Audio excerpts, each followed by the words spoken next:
Hello everyone, welcome back to the Dr. Wayne Dyer 101 Ways to Transform Your Life series. Man oh man, part 85 is pretty good. It's once again the idea of turning to God, the subconscious mind, etc. Really turning to your subconscious mind when you have a problem and saying, please decide this for me, please help me out with this kind of thing. And he's saying that in many times in his life, this technique has really helped him out.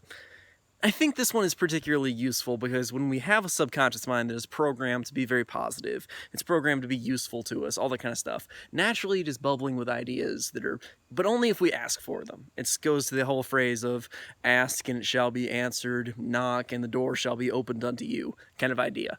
That we really get that kind of thing out of that experience, that it really comes when we ask our subconscious mind, how should I do this? How should I solve this problem? We really want to listen to it, we really want its wisdom, because the subconscious mind is wise. It has a lot of knowledge, and that knowledge can be ours if we only ask for it when we need it.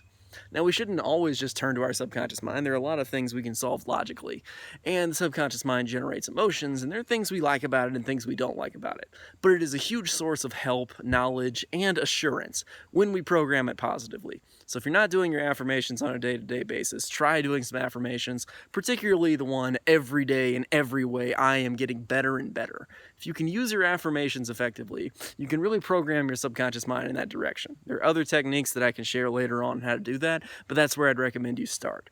Once you have a positive subconscious mind, it's really easy because it's constantly giving you good advice. And when you particularly have a problem, ask the subconscious mind. You'll be amazed how often it gives you a really good answer. That's about it for part 85. I will see you guys next time with part 86, so stay tuned.